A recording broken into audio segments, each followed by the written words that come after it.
नमस्कार दोस्तों, इस वीडियो में हम पीपीएससी का पूर्वावलोकन शुरू करने वाले हैं, जिसमें हम आज ख़त्म करेंगे मेडाइवल एंशिएंट हिस्ट्री को।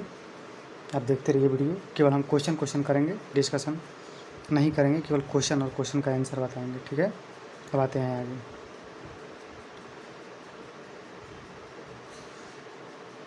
पहला क्वेश्चन है, भारत में पशुपालन एवं कृषि के प्राचीनतम साक्ष्य प्राप्त हुए हैं। तो देख सकते हैं आंसर है डी मेहरगढ़ से। किसका? पशुपालन एवं कृषि के प्राचीनतम साक्ष्य हो गया। दूसरा आता है, निम्नलिखित में से किसको कैथोलिक युग कहा जाता है? किसको कैथोलिक युग कहा जाता है? ताम्रपाषाण युग को कैथोलिक कहा जाता है। भारत प्रथम मानव जीवाश्म भारत की किस नदी घाटी से प्राप्त हुआ है? तो प्रथम मानव जीवाश्म हुआ है नर्मदा घाटी से। देख लीजिए, यहाँ आंसर है नर्मदा घाटी सी। ठीक है, अब आते हैं, निम्नलिखित में से किस राज्य में भीमबेटका स्थल स्थित है? तो भीमबेटका आपका पड़ेगा मध्य प्रदेश में। कहाँ पड़ेगा? मध्य प्रदेश में। यहाँ पे आते हैं, सुमेलित करना है तो किस मतलब राज्य में है, कौन सा स्थान? तो यहाँ पे देख लीजिएगा इसका आंसर कि उतनूर है तेलंगाना में, चिरांद है बिहार में, गुफा कराल है कश्मीर में और पय्यमपल्ली है तमिलनाडु में। उसके बाद यहाँ भी करना है कि कौन सा स्थान कहाँ पे स्थित है। तो अहाड़ है बनास में, नदी मतलब स्थलों की नदियाँ हैं। कायथा है काली सिंधी नदी के किनारे, स्यालदा है ताप्ती नदी के किनारे, मालवा है नर्मदा नदी के किनारे। अब है सिंधु घाटी सभ्यता। सिंधु घाटी सभ्यता निम्नलिखित में से किस युग में पड़ता है? तो ये पड़ता है आपको प्रागैतिहासिक काल में। किस में पड़ेगा? नहीं, आद्य ऐतिहासिक काल में पड़ेगा। किसमें? आद्य ऐतिहासिक काल में। आगे आते हैं, सिंधु घाटी सभ्यता की सबसे प्रमुख विशेषता क्या है? तो प्रमुख विशेषता है उपयुक्त में से सभी होना चाहिए। हाँ, उपयुक्त में से सभी होना चाहिए। पक्की ईंटें भी थी, प्रथम असली मेहराब भी था, पूजा स्थल भी था, कला एवं वास्तुकला के भी प्रमाण मिले हैं। किस शहर को मिनी हड़प्पा के नाम से जाना जाता है? तो मिनी हड़प्पा के नाम से जाना जाता है लोथल को। कहाँ पे है? लोथल गुजरात में। कौन सी हड़प्पा का बंदरगाह था? तो लोथल बंदरगाह था। कौन सा? लोथल बंदरगाह था। आगे आते हैं, निम्नलिखित में से कौन सा हड़प्पा कालीन स्थल गुजरात में है? तो लोथल गुजरात में है। निम्नलिखित में से कौन सा जानवर सिंधु घाटी सभ्यता के लोगों को नहीं पता था? तो इसमें घोड़ा के बारे में नहीं पता था। किसके बारे में? घोड़ा के बारे में नहीं पता था। किस हड़प्पा कालीन स्थल को टेराकोटा का हल प्राप्त हुआ है? कहाँ से हल प्राप्त हुआ है? तो कालीबंगा से हल प्राप्त हुए हैं, लेकिन उन्होंने एक से अधिक लिखा है तो एक से अधिक जगह से प्राप्त हुआ होगा। पनावली और कालीबंगा दोनों से प्राप्त हुआ है। किस हड़प्पा नगर से जूते हुए खेत के निशान मिले हैं? तो जूते हुए खेत आपको मिले हैं, ये लोथल से मिलना चाहिए इसको, नहीं, कालीबंगा से जूते हुए खेत मिले हैं। कालीबंगा से। किस हड़प्पा स्थल पर हमें जूते हुए खेत मिले हैं? तो कालीबंगा से। कौन सा हड़प्पा मोहनजोदड़ो से उत्खनन संबंधित नहीं है? हड़प्पा और मोहनजोदड़ो के उत्खनन से तो ये B.A. स्मिथ जी उसे संबंधित नहीं है। हड़प्पा में मिट्टी के बर्तनों पर सामान्यतः किस रंग की पुताई होती थी? तो आपको लाल का पुताई मिलेगा हड़प्पा काल में। IIT खड़गपुर के अध्ययन दल रिपोर्ट के अनुसार लगातार कितने वर्षों के न के बराबर वर्षा का होना सिंधु घाटी सभ्यता का पतन का कारण माना गया है? किसके अनुसार? खड़गपुर के अनुसार 9 वर्ष का लगातार वर्षा नहीं हुई थी, इसलिए पतन हो गया था। अब वैदिक काल में आते हैं। प्रारंभिक वैदिक काल के दौरान कौन सा शहर प्राचीन मगध साम्राज्य की राजधानी के रूप में कार्य करता है? तो प्राचीन तो हो गया राजगीर के रूप में। ऋग वैदिक काल का कौन सा मंडल सोम को समर्पित है? तो सोम को 9वां मंडल समर्पित है। ऋग्वेद का 9वां मंडल पूर्णतः किसको समर्पित है? तो सोम को समर्पित है। किसको? सोम और स्पेय नाम के देवता को। गायत्री मंत्र किस पुस्तक में मिलता है? तो आपको मिलेगा ऋग्वेद में। किस काल में अछूत की अवधारणा स्पष्ट रूप से हुई थी? तो उत्तर वैदिक काल में हुई थी। किसमें? उत्तर में धर्मशास्त्र के समय हुई थी। ये ध्यान से रखिएगा, ये 2 बार पूछ चुका है। किसमें? धर्मशास्त्र के समय हुई थी। भारतीय उपमहाद्वीप में लोहे का प्रयोग कब शुरू हुआ?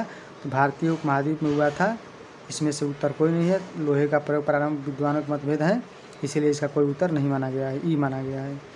बोगज गोई का महत्व किस लिए है? तो बोगज गोई का महत्व है आपको इसलिए कि वहाँ जो अभिलेख प्राप्त हुए उनमें वैदिक देवी और देवताओं का वर्णन मिलता है। किसमें?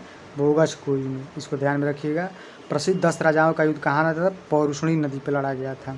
उत्तर वैदिक काल के दौरान रचित किस प्राचीन भारतीय ग्रंथ में दार्शनिक, भजन और ब्रह्मांड विज्ञान की नैतिकता पर चर्चाएं मिलती है?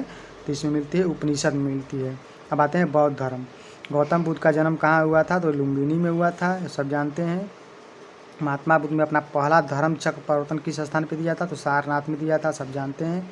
गौतम बुद्ध ने अपना प्रथम उपदेश कहाँ पे दिया था? सारनाथ में दिया था। बोध गया में किसे ज्ञान की प्राप्ति हुई थी? तो गौतम बुद्ध को प्राप्ति हुई थी। इसका उत्तर भी हो जाएगा।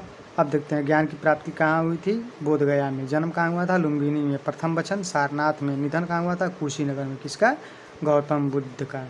अजातशत्रु के शासनकाल में प्रथम बौद्ध संगीति कहाँ पे हुई थी? तो हुई होगी आपको राजगीर में। कहाँ पे? राजगीर में हुई थी। प्रथम बौद्ध संगीति के अध्यक्ष कौन थे? तो वसुमित्र थे। प्रथम बच्चे महाकश्यप थे। प्रथम बौद्ध संगीति के अध्यक्ष महाकश्यप को माना जाता है। प्रथम बौद्ध महासभा कहाँ आयोजित हुई थी? प्रथम बौद्ध महासभा राजगिरी में आयोजित हुई थी। भगवान बुद्ध के महापरिनिर्वाण के बाद पहली बार बौद्ध संगीति का आयोजन हुआ था पाटलिपुत्र में, नहीं राजगीर में ही हुई थी पहली बार। उनके परिनिर्वाण के बाद ही पहली हुई थी। कनिष्क के शासनकाल में बौद्ध सभा किस नगर में हुआ था? तो कनिष्क के काल में हो गया था आपको कश्मीर में हो गया था कनिष्क के समय। इनमें से किस शासक ने चतुर्थ बौद्ध संगीति कश्मीर में आयोजित की थी? तो कनिष्क ने किया था।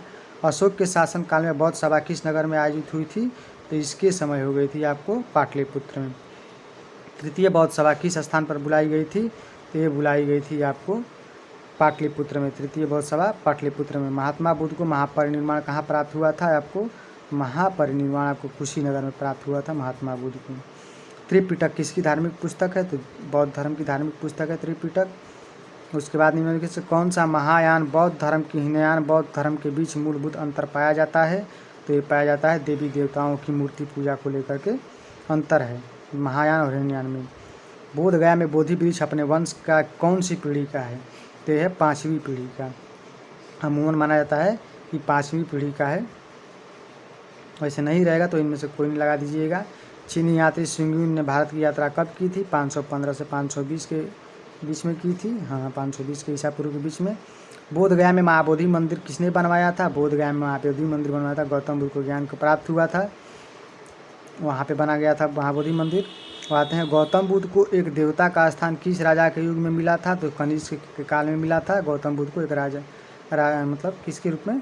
एक राजा के युग में। हाँ वे शिक्षक जिनसे बुद्ध ने महाबहिष्करण के बाद सबसे पहले ज्ञान प्राप्त किया था, यानी घर से निकलने के बाद सबसे पहले ज्ञान प्राप्त किया था, तो वो थे अलार कलाम एवं रुद्रक रामपुत्र से। इससे अलार कलाम रुद्रक रामपुत्र से। भारतीय कला में स्तूप चैत्य और विहार का निर्माण निम्नलिखित में से किससे संबंधित है? तो यह बौद्ध धर्म से संबंधित है। किसका? चैत्य और विहार का निर्माण। स्तूप चैत्य एवं विहार का निर्माण। कौन सी बौद्ध धर्म तथा जैन धर्म से समान नहीं है? दोनों में समान नहीं है। तो ये है आपको आत्मदमन। आत्मदमन जैन धर्म में आत्मदमन का प्रावधान है, जबकि बौद्ध धर्म में नहीं है। इसका उत्तर हो जाएगा सी। आगे आते हैं नालंदा महाविद्यालय ज्ञान का महान केंद्र था किसके? बौद्ध धर्म के। ठीक है। बुद्ध की प्राचीनतम प्रतिमा किस शैली में पाई जाती है? तो पाई जाती है आपको विभिन्न शैलियों में पाई जाती है। गंधार मथुरा के तहत पाई जाती है, तो और कला में पाई जाती है, मौर्य शैली में भी, गुप्त शैली में पाई जाती है। विश्व का सबसे ऊंचा कहा जाने वाला विश्व शांति स्तूप कहाँ पे है? तो विश्व शांति स्तूप है सबसे ऊंचा राजगीर में, पहाड़ी पर स्थित है। हम वहाँ पे घूम के आ गए हैं। बोध गया में महाबोधि मंदिर बनाया गया था। बोध गया महाबोधि मंदिर बनाया गया था, गौतम बुद्ध को ज्ञान प्राप्त हुआ था, वहाँ पे बनवाया गया था। अब आते हैं जैन धर्म पे। वीडियो को लाइक करिए और सब्सक्राइब कीजिएगा ताकि मैं आगे बढ़ सकूँ और मुझे सपोर्ट मिल सके, तब मैं आगे का वीडियो ही बना पाऊँगा, और सपोर्ट मिलेगा तभी बना पाऊँगा। जैन धर्म। महावीर स्वामी का जन्म कहाँ हुआ था? महावीर स्वामी का जन्म हुआ था कुंडग्राम में। महावीर स्वामी का जन्म कुंडग्राम में हुआ था। देख लीजिए 4 बार पूछा हुआ है। आगे आते हैं भगवान महावीर का प्रथम शिष्य कौन था? जमाली था। महावीर का प्रथम शिष्य जमाली था। जैन धर्म का प्रवर्तक महावीर के मोक्ष स्थान कहाँ था? महावीर ने पवापुर में मोक्ष प्राप्त किया था। अब आगे आते हैं महावीर जैन की मृत्यु निम्नलिखित से किस नगर में हुई थी? पवापुर में हुई थी। महाबुद्ध की बराबर की गुफाओं का उपयोग किसने आश्रय गृह के रूप में किया था? तो आजीवकों ने किया था बराबर की गुफाओं का प्रयोग। निम्नलिखित से कौन सबसे पूर्वकालिक जैन ग्रंथ कहा जाता है? तो पूर्वकालिक होगा 14 पूर्वा, सबसे पुराना माना जाता है 14 पूर्वा को।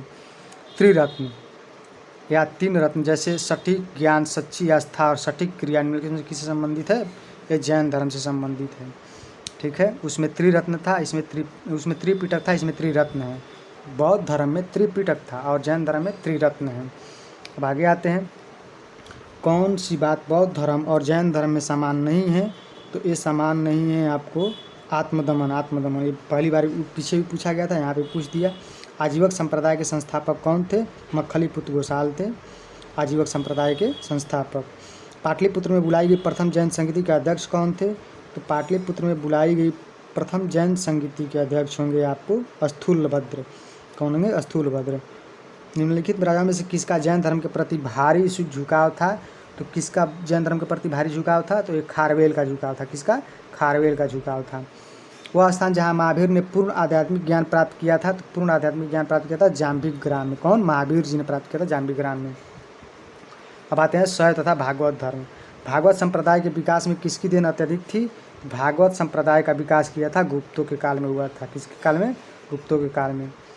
इससे आपका अंदाज़ा लग जाएगा कि आगे क्वेश्चन क्या आने वाला है, और PYQ से भी अंदाज़ा होता है किस प्रकार क्वेश्चन पूछे जाते हैं। नाथपंथी और सिद्धों के योगियों ने भक्ति धर्म को किस क्षेत्र में लोकप्रिय बनाया? तो ये बनाया था आपको उत्तर भारत में बनाया था नाथपंथी और सिद्धों और योगियों ने। आगे आते हैं क्वेश्चन में। अब है राजनीतिक दशा 6ठी शताब्दी ईसा पूर्व का। पाटलिपुत्र का संस्थापक कौन था? तो आप सब लोग जानते हैं या नहीं जानते होंगे तो जान लीजिए, उदयन है पाटलिपुत्र के संस्थापक। वास्तविक संस्थापक अजातशत्रु को माना जाता है, लेकिन उदयन ने पाटलिपुत्र की स्थापना की थी। पाटलिपुत्र किस शासक ने सर्वप्रथम अपनी राजधानी बनाया था?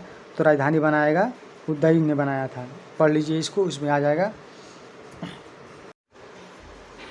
किस शासक ने अपनी राजधानी पाटलिपुत्र में स्थानांतरित की थी, वो है उदयन ने। अब आगे आते हैं। निम्नलिखित में से किस राजा ने पाटलिपुत्र बसाया था? तो यह अजातशत्रु ने। किस शासक द्वारा सर्वप्रथम पाटलिपुत्र की राजधानी के रूप में चयन किया गया था? ये उदयन के द्वारा चयन किया गया था।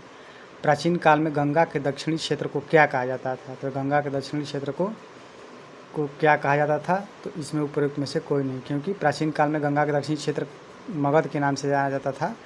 तक्षशिला सिंधु और झेलम नदी के बीच स्थित था। चोल गोदावरी नदी के दक्षिण में स्थित था। अनर्त प्राचीन भारत में वैदिक कालीन एक साम्राज्य था। प्रथम मगध साम्राज्य का उत्कर्ष किस शताब्दी में हुआ था? तो ये हुआ था ईसा पूर्व 6ठी शताब्दी में। हमेशा पूछता रहता है, ध्यान में रखिएगा।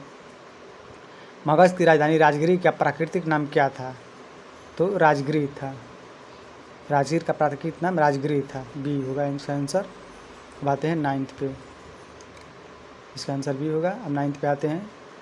किसकी राजधानी कहाँ थी? तो आइए आंसर डायरेक्ट देखते हैं। मल की राजधानी कुशीनारा, अंग की राजधानी चंपा, गंधार की तक्षशिला, वत्स की कौशाम्बी। याद रखिएगा।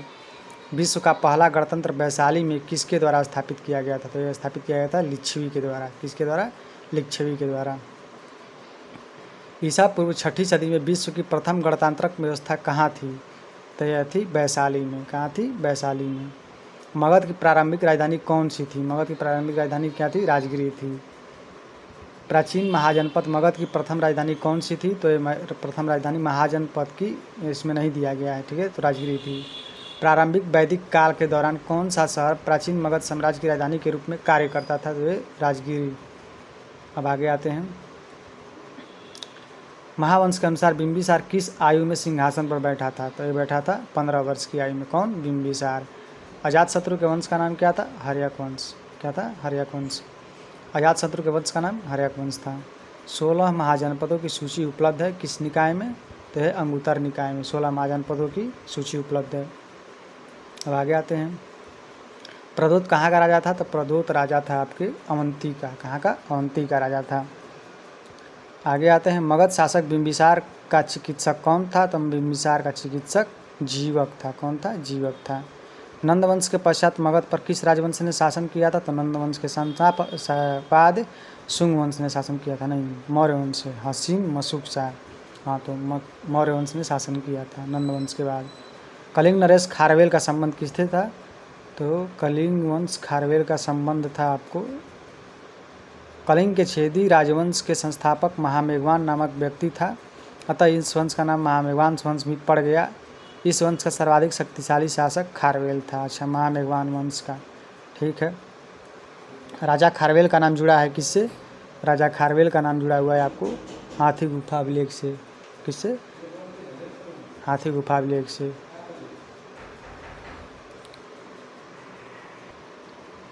अंग जनपद की राजधानी कहाँ थी? तो अंग जनपद की राजधानी थी चंपा। कहाँ थी? चंपा। बराबर पर्वत श्रृंखला स्थिर गोरथगिरी किसके द्वारा विजित की गई थी? तो गोरथगिरी खारवेल द्वारा विजित की गई थी। किसके द्वारा? खारवेल द्वारा। अब आगे आते हैं। यूनानी आक्रमण। देखिए, आप वीडियो को लाइक करिए, सब्सक्राइब भी कीजिए चैनल को, ताकि मैं आपसे प्रेरित होकर आगे वीडियो बना सकूं और अच्छी अच्छी वीडियो बनाऊंगा आगे। अभी तो शुरुआत है, थोड़ा सा टाइम लग रहा है क्वालिटी को बेहतर करने में। निम्नलिखित में से मगध का